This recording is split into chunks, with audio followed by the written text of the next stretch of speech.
A student who downloaded extremist videos and documents which glorifies and encourages terrorism has been jailed for 4 years and 8 months.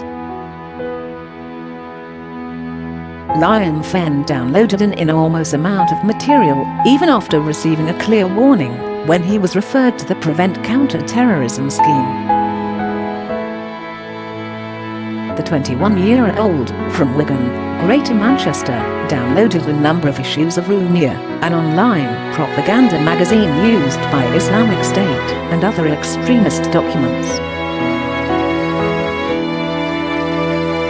These included advice on how to carry out acts of terror such as knife attacks, manufacturing bombs, how to create a suicide vest, and how to avoid detection, the Manchester Evening News reports. Fenn also uploaded an 8-minute-long video entitled Exposed: The True Path of ISIS, which featured scenes of executions, beheadings and other graphic violence. The judge was shown the video in court during the hearing, with the court sitting in chambers without members of the public present. Manchester Crown Court heard Fenn, who is autistic, developed a fascination with Islamic extremism, converted to Islam, taught himself classical Arabic and memorized verses of the Quran. But a judge said much of the material Fenn downloaded had not even passing relevance to his interest in Islam, and ruled that he had at least some terrorist motivation. He must serve 2/3 of his sentence, and will only be released when the parole board deem it safe to do so. The new laws were announced by the government following the terror attack in Streatham, London, earlier this year. Police became aware of Fenn when he was referred to the Prevent programme when he was 17. Prosecutors said the referral was made due to comments by Fenn, while his lawyer said the defendant was referred because he was vulnerable and susceptible to being groomed. Officers went to his home in March 2017 and warned him about the dangers of downloading and looking at such material. Fenn later said that he realized he could be detected but didn't care, and said he can't stop himself looking at it. The material is dangerous by its very nature, Judge Patrick Field, QC, told him. It glorifies and encourages terrorism and mass murder. I accept that you did not act upon it, but the risk is that someone will. Fenn's defense team said he did not possess the material for practical purposes, and he did not share it with others.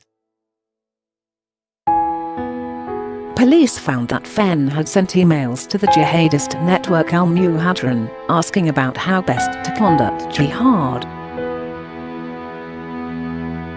When officers returned to his home on March 24th this year, they found other items included a black flag with Arabic writing, handwritten notes in Arabic, military boots and trousers, and a flick knife. Judge Field described Fenn as a relatively high-functioning person with autism, but said his diagnosis reduced his culpability for his offending. I am satisfied that you have shown poor judgment and that you were drawn into this behavior by your obsessional behavior, the judge said. These are, in my judgment, direct consequences of your autism. But the judge said Fenn knew what he was doing was wrong and that it represented dangerous risk-taking.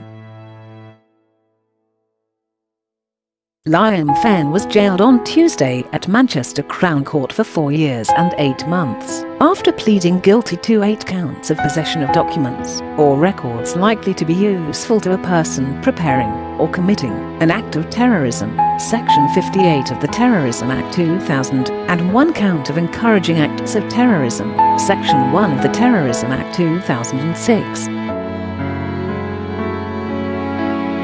All of the offences took place between March 2018 and July 2019. As well as the prison sentence, Fenn will be subject to an additional year of monitoring on license when he is released, after the judge ruled he is an offender of particular concern. After the hearing, Detective Superintendent Will Chatterton, head of investigations at Counter-Terrorism Police Northwest, said, "Though Fenn refused to comment throughout all of his interviews with us, the evidence we found was overwhelming and has led to him being jailed. I hope that this shows our absolute determination to keep people safe. Terrorist propaganda can be used as a tool in the radicalization of others. It's a real and serious threat which we remain committed to tackling. We are committed to bringing anyone to justice who could pose a risk to the safety of our country, whatever form of extremism they are involved in."